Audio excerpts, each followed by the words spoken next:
What is up, everybody? It is Alex from Heavy New York calling from Zoom again, and this time we are here with Dave of the Almighty Razor. Thank you so much for being here. It's great to have you here. My pleasure, brother. It's so cool to be able to talk with you today because we are getting the first new Razor album in 25 years, The Cycle of Contempt. I got to tell you, this album, it's the comeback album for Razor, and I think it's the best Razor album in the whole catalog. I think it is just a full-on thrasher piece, as I like to call it. But for people who haven't heard the album yet, do you feel like this is just a continuation of your previous album, Decibels, or was this meant to almost be kind of like a new beginning for Razor in a way? Yeah, I think really it was just a completely new kind of thing. I wouldn't call it maybe a new beginning, but it just clear, completely clean slate, and just writing from just pick up the guitar and let's see what happens. And that's kind of the approach we took when we wrote it. And yeah, it wasn't really giving any thought to anything except create good thrash metal that I like. That was really what triggered everything. That's awesome to hear. And so you mentioned, you kind of just answered this, but there wasn't really any sort of like preconceived idea going into the making of this album. There was a lot of improvising in a way.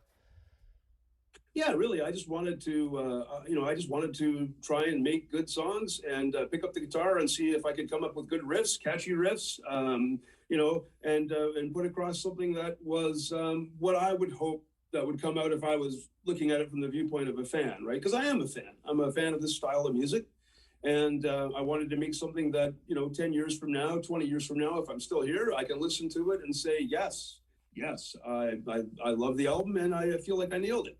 Yeah, and you know what? I do gotta say, like, my analysis of the entire Razor catalog is you guys are one of the most consistent bands, I would say, in thrash. I think people who love Executioner's Song or Evil Invaders could appreciate the Cycle of Contempt and so on and so forth. So, has maybe because you guys have a sound that really, it's just pure thrash all the way through, at this point, has the songwriting, maybe for lack of better words, got a little bit easier because you kind of have like this formula and you know like what you sound like and you know what to go into?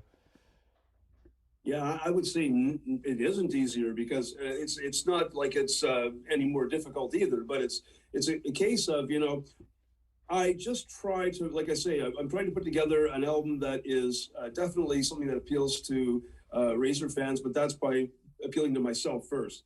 Tempo wise, I always know that the album is going to be up tempo most of the time because that's our MO. And, the relentlessness is what people expect from us. And, I also know that as a metal band, that level of intensity isn't very common out there on a regular basis. And so, sometimes it's not necessarily everybody's cup of tea because it's so intense. Some people struggle with being able to listen to music that intense for that long. But this is metal after all, and this is the most extreme form of it. And so I know that that's what's going to happen when I write. I'm looking at it from that viewpoint. And yet there are still some slower passages here and there on the album. Trying to give people a bit of a break, but it's pretty relentless. 100%. And when it comes to, because I feel like with thrash metal, it is the most intense form of metal. I know that there's death metal, but death metal has its own concepts that it addresses and all this. Thrash, I feel like, is one of the most to the point genres of heavy metal. Do you almost like have to feel a certain emotion in order to get into that songwriting process to write that relentless intensity, or does it just come very naturally for you? Oh, definitely you have to ramp up to it. So I'll pick up the guitar and I'll start by playing just rock riffs here and there. Get myself. At my age, I've got to limber my hands up. I've got to get them ready to play that speed. So I just start off and I'll just start riffing and eventually just increase what I'm doing. And maybe I'll start with some Sabbath riffs or some Priest riffs and maybe some. Then I'll start doing some Slayer stuff. And then when I feel like I'm jacked up from the energy of those riffs, then I'll start trying to create. Okay. And do you find it maybe easier to create music when you're in the company of your other bandmates, or do you prefer to cut it? Isolation is such a great fuel for creativity. After all, you prefer to be alone when it comes to laying down riffs. Yeah, I'm the cabin in the woods kind of guy. I like to isolate myself, complete quiet and privacy, just to work things through, think things through. So yeah, that's my style. I know other guys who like to be in a writing room with other musicians and pitch ideas to each other.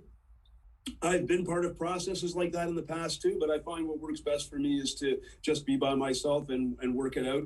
And I think it has to do with the fact that I have a pretty definitive idea in my head of what I want to do and how I want to do it. So then I just, isolate myself and I work on it.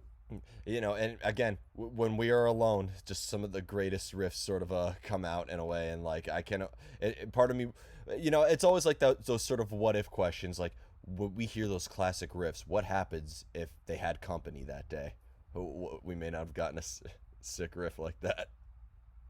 Sometimes, the funny thing is sometimes a great riff will come to me in the middle of the night when I get up to take a piss. It's ridiculous, and I'm like, oh man, that's a great riff. I've got to, so then I keep an acoustic guitar close by my bedroom. I got to pick up an acoustic guitar at 4:30 in the morning and get a tape thing and lay it down, or I have to convince myself it's not that good a riff and go back to bed. One or the other. But those things happen. You get these ideas at the weirdest times, and I think it's if you really like something, you gotta kick your ass and try and capture that lightning in a bottle. I've always said that in rock and roll heaven, there is a portion there called the realm of forgotten riffs. Just like all the riff ideas that we may have thought of and forgotten about, or went back to bed like that night, like you said, the realm of forgotten riffs. I've got tapes, and of course I'm an old guy, so it is tapes, and I've also got hard drives full of forgotten riffs. There's many, many riffs out there. Sometimes, you'll rework one into something that you think you like better, but and actually it's an interesting thing to bring up because for this album, I actually did not go back to any of my old riff tapes because I felt very inspired. I don't know, I felt like things were just working out well for me, just picking up the guitar and fooling around. But if I felt like I needed to, I might have gone back and listened to a few. But if I find it really hard to come up with compositions, maybe it's time for me to do something else anyway. Yeah, I think that always works out the best. It seems like, and artists have done it and it's worked in their favor plenty of times, but kind of like going into the grab bag or going into like the archive to pick out some old riffs as opposed to writing new ones for a new album. It is almost kind of like it just feels out of place sometimes. I almost, when I go back and I've listened to my old riff tapes, most of the time, I'd say 95% of the time, I'll think to myself, well, I know why I didn't use that. Now I understand. I know why I thought it was good enough to record, but I also know why I never did use it. So then they end up just staying right there. 100%. 100%. Would you say every riff is also are you like have a theoretical background that you apply to your guitar playing? Are you thinking of scale and form and theory and all that, or are you very much on the self-taught side? Well, it's a little of both. I don't have formal music education. As a kid, my dad was a musician, though, and growing up, I had all kinds of access to music books and things like that. I did teach myself that way. I actually learned to play piano first, and that's where I started, right? So I did have the music theory to apply to the guitar when I switched. But really, I'm just messing around, and knowing theory is helpful because it does give you ideas of things to try when you're working at riffs. So I do have having that background. I think is it's not essential because there's a lot of great bands that don't have any of that, and they just make amazing records, amazing songs. But I do find for my writing, once in a while, reach back into knowing something about the music theory helps. 100%. It's like a great thing to have. It's like it's one of those things where it's better to have it when you don't need it than to need it and not have it. Yeah, I'm very glad I know music theory and stuff. I think it's, for me, it's really important. And, I think, yeah, exactly what you're saying. I would encourage people to, not give up on the guitar lessons if they're taking them and they're discouraged. I would still stick with learning some music theory because the nice thing about having music theory is also it helps you learn other instruments. You can play any instrument you want. If you have the music theory, learning it becomes a lot easier. Yeah, definitely. It only opens up more doors. A lot of people think that theory is like very dictatorial. Like it's like it's this way or no way, but I don't think it could really open up so many doors in the future. Yeah, I do too. I think it's totally totally worth having. 100%. I kind of wanted to talk a little bit on the anniversary, do a little bit of an anniversary question actually, because last year was marked 20 years of open hostility, or was it 30 years? Terrible at counting. Yeah, me too. I'm trying to think. No, I think 30, it's 30. Yeah, 30, I think. 30 years. Yeah. 30 years. Open Hostility. And I know that that was your last album with the band before you took a break and returned in 1997. I was just wondering what the sort of like mindset was behind the making of Open Hostility, and then coming right back into it for the Decibels cycle, the final Right. Razor album. Right. Okay. Good questions. Nice. And it's nice to be able to tell people this stuff because I think a lot of people don't know it that are fans of the band. But, I retired the band in 1992 and I only brought the band back because of the high speed internet and the fact that people were discovering the band again and younger people and the audience just started to build because the 90s was a brutal time for our style of metal. It just wasn't popular and all the bands that played thrash were struggling during that time. So I retired Razor in 1992.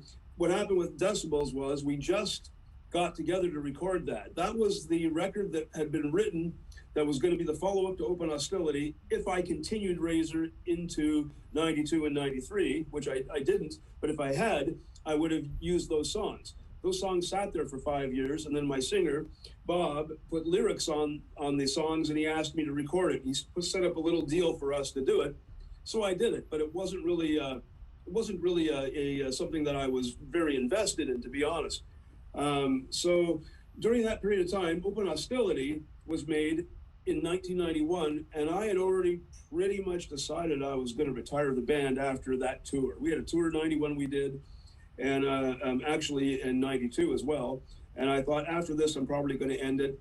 Wasn't 100% sure, but by the end of 92, I was sure.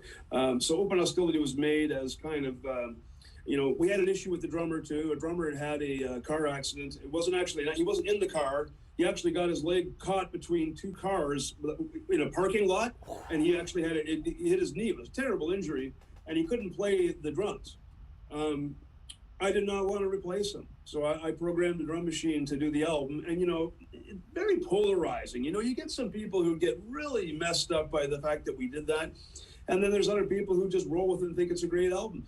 Okay, so, I mean, I hate to disappoint people, but there's use of technology in a lot of different metal that they probably aren't even aware of because the bands have never gone and come clean and told them. So was it a mistake to tell people I programmed a drum machine? I don't know. I mean, I told them anyway because I didn't want to be BSing anyone, and I didn't want to replace the drummer. I could have got a session guy, but I didn't feel like the dynamics in the band were going to be good if I did that. I felt like I might upset Rob, to be honest with you, our drummer. I didn't want to do it. I wanted to, but we had a commitment to get that record done, so we had to do it. And Rob was rehabilitated well enough. He toured for that album and he supported it for us. That's very impressive. Rob, our drummer, Rob Mills. That's what I'm talking about, by the way. He's not our drummer now. He was then. Okay. Well, that is pretty metal of him to be able to do that. That's not an easy injury to recover from, and God bless him for that. Yeah. And it's funny you mentioned that, too, because, like, it was interesting because Open Hostility and even Decibels represented it like a very thrashy like element of uncertainty in a way, and it feels like it was a very uncertain time. Like there was always something that was sort of like keeping me on edge with those albums in a way. It kind of makes me wonder like, is everything okay? And I mean that in a good way. It has like a very suspenseful, uncertain aspect behind it. So that album just makes a lot more sense from you explaining that to me. That's cool that you made that observation. That's an interesting observation.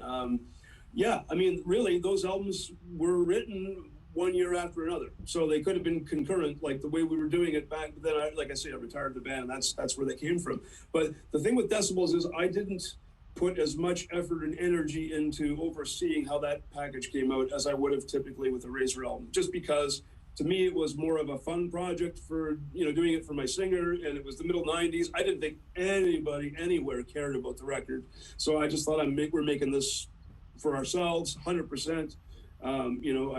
That's just how it turned out. But this new album was a much different approach, right? We were fully invested in, and we really like I micromanaged everything on this record in the sense of I had the standards much higher than what I would have in the past. Yeah, and thrash I think has had some great new faces to demonstrate it as well. Between Power Trip, rest in peace to Riley, but also bands like Havoc and Warbringer. and Stryker and a lot of bands. It almost seems like thrash is alive and well. I think it has like it still has always the underground charm behind it, and will have a legacy of its own. I just love the style, and I guess what really convinced me that this was the way Razor was going to be headed was in 1984 when we were first starting out.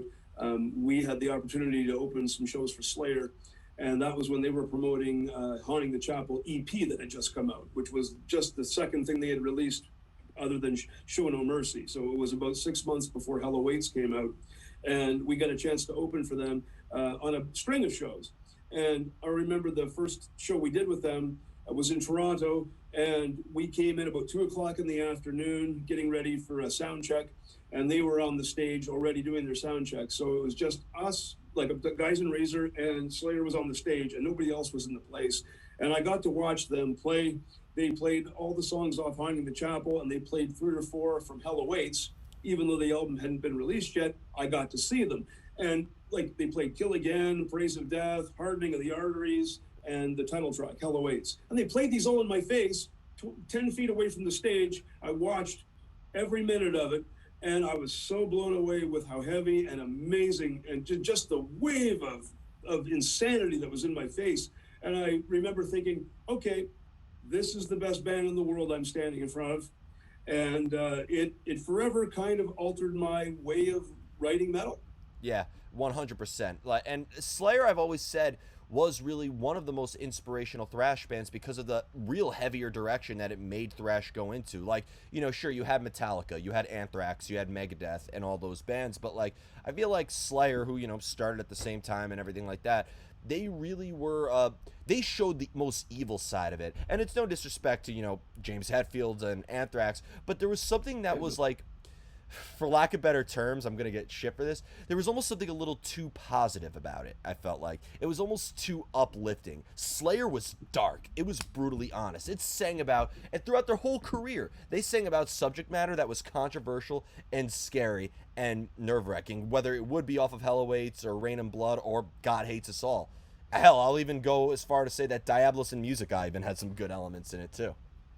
And you know what? They're my favorite band of all time, I have to say. And and I like all styles of music. I even like smooth jazz. So talk about a bizarre. Like I mean, you get older and you realize you start to appreciate all music forms. But I mean, to me, they're my favorite band for a whole bunch of reasons. But honestly, you're right, 100%. And I was there at that time. We had the No Life Till Leather demo and all that kind of stuff back in the Metallica, and we were listening to what was the most cutting edge metal at the time. And Slayer came out, and it was actually first we heard them was on Metal Massacre 3, which was an album that came out on Metal Blade, and they had the first song on the album. It was called Aggressive Perfector, is how it was. That's how what it was called. Now I've heard people call that Aggressive Protector, Aggressive Perfector, whatever the hell the song is. That's what it was on Metal Massacre 3, and that was the first we heard of them. And right there you could tell, these guys sound pretty ferocious. And then when Show No Mercy came out, it was like, yeah, there's the heaviest band in the world, at least from my viewpoint. No question. 100%. And I have two more questions for you. Going back to what you said, like in the '90s too, when Razor did put it down for a little bit. The grunge era. Everybody says metal died in the wake of the grunge era, but at the same time, Pantera was conquering the world. You had bands like Machine Head and Typo Negative and Fear Factory and Sepultura. Sepultura was touring off of Beneath the Remains and Arise and Chaos AD in the '90s during that time. And I thought that grunge was also really much of a gateway drug into people discovering heavier stuff. I've met plenty of metalheads who they said if it wasn't for Lane Staley or Chris Cornell or Kurt Cobain that they wouldn't have gotten into metal.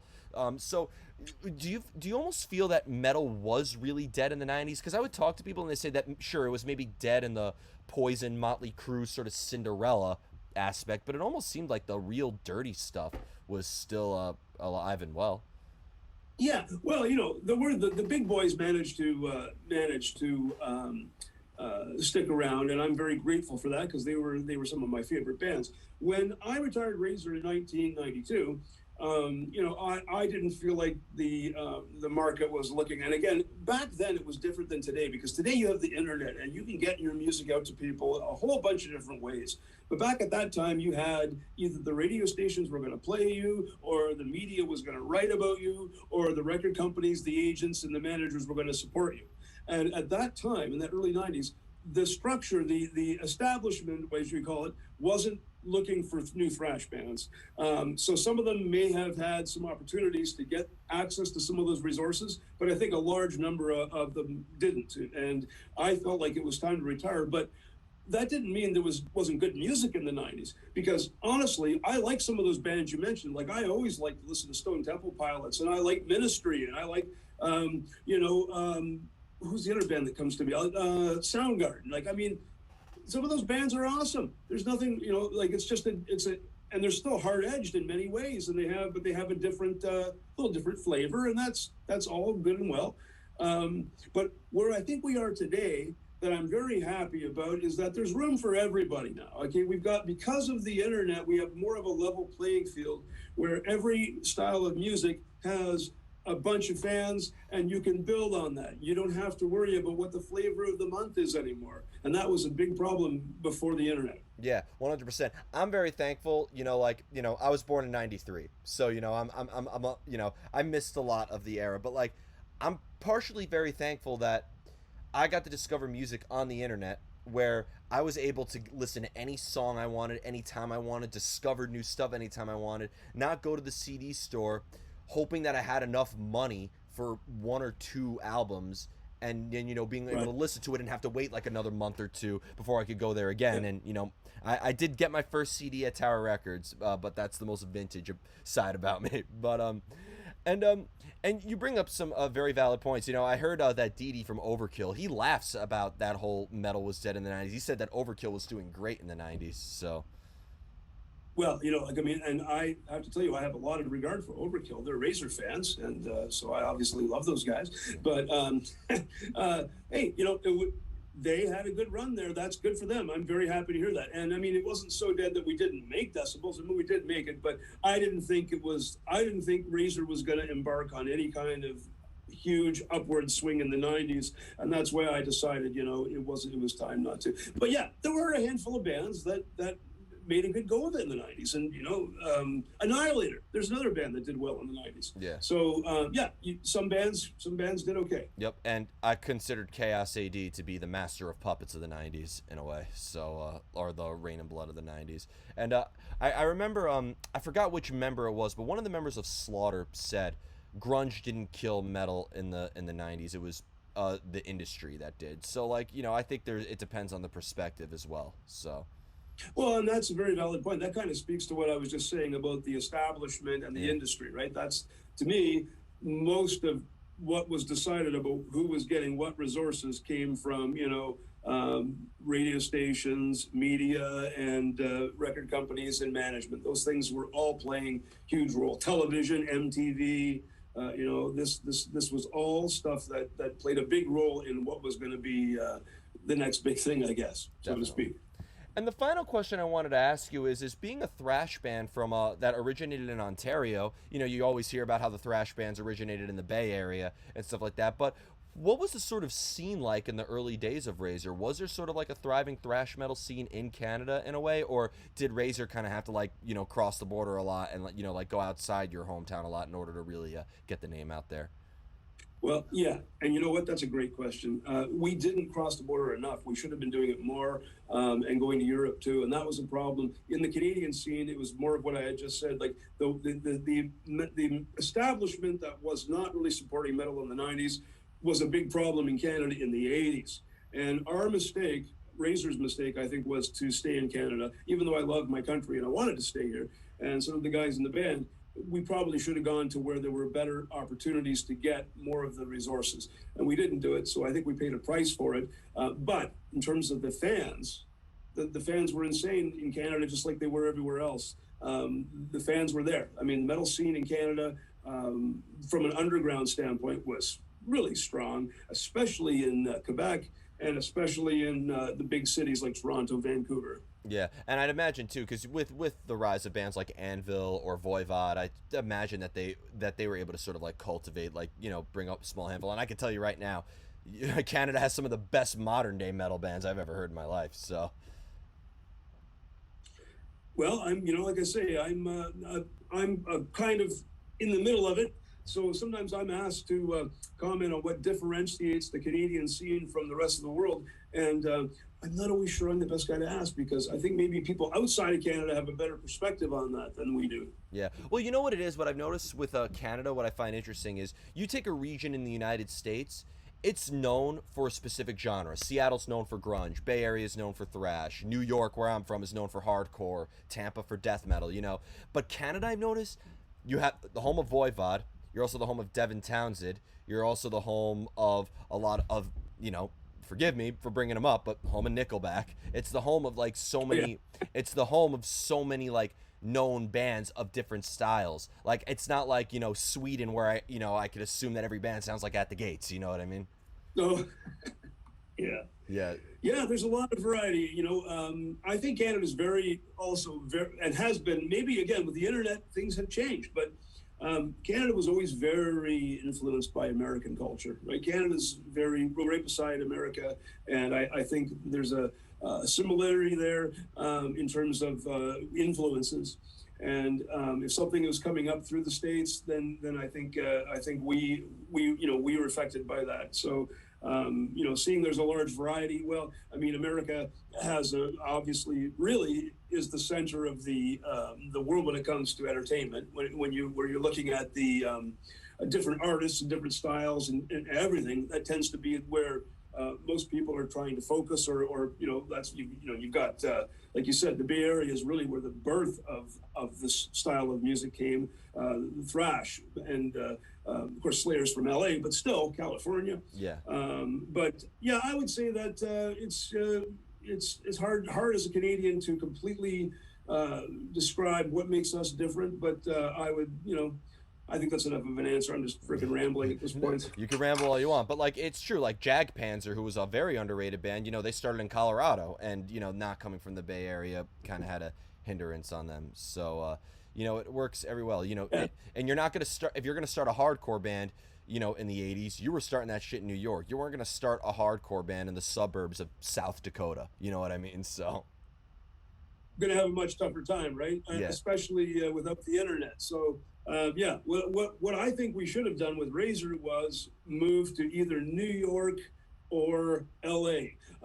Even though San Francisco was the area where a lot of those thrash metal bands were coming from, I wasn't sure if the resources were there or not. I probably would have brought the band down to LA and tried to hang out around Slayer as much as possible. That might have been our best way of dealing with it. yep. And hanging out with Slayer in general is going to inspire you one way or another. Oh yeah, it sure did. I mean, we were so lucky to get those shows. We did a bunch of shows with them, not just in '84, but we got to do shows with them when Hell Awaits came out, and we also got to do shows with them when Rain and Blood came out. So we were getting to play with them a lot, and we thought it was a fantastic pairing. It was just great to. Slayer's audience was made for Razor, right? So we always went over really well any chance we got to play with those guys. Yeah, you got to watch them grow, which I think is awesome. Yes, I did. Yes, I did. And I got to hang out with them backstage and talk to them and get to know them and see what frustrated them and all that. Just I witnessed an ascent of a major band, right? And I was there. I wish we could have been on the same, on the same path as them at that time. But it was really cool to be there. 100%.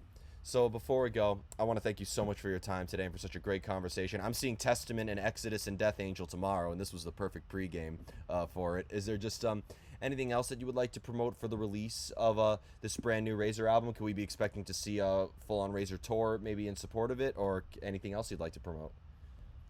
Yes, you will. You're going to see an enormous number of shows coming up. I just got through some personal stuff that we had to take care of in my family. My wife died a couple of weeks ago, so that's been a pretty tough situation for me, and that forced me to cancel a year's worth of shows. But moving forward, we're going to be playing a lot. I just turned my agents loose, Europe and for the Americas, so Show announcements are going to be coming in the next 4 to 6 weeks. Excuse me. So all I would say, I guess the conclusion is, please check us out, guys. Check out the new album. Follow us on social media. You can type in Dave Carlo Razor into Google, and you get my Twitter and Instagram, and my YouTube channel. And also, razorband.com is our band website. And yeah, check the band out. Listen for yourself. Always remember that we're available to stream immediately. I mean, you can buy a physical copy of the records, but you can also get them on Amazon or Spotify or wherever. Check us out. And if you're into Slayer, keep using Slayer as the reference, but any kind of thrash metal, you should enjoy Razor. I think you'll enjoy us. Every album is a thrasher piece. That's what I like to call it. Everybody, we are here with Razor. Be sure to check out Cycle of Contempt. This is Alex from Heavy New York, and we will see you next time.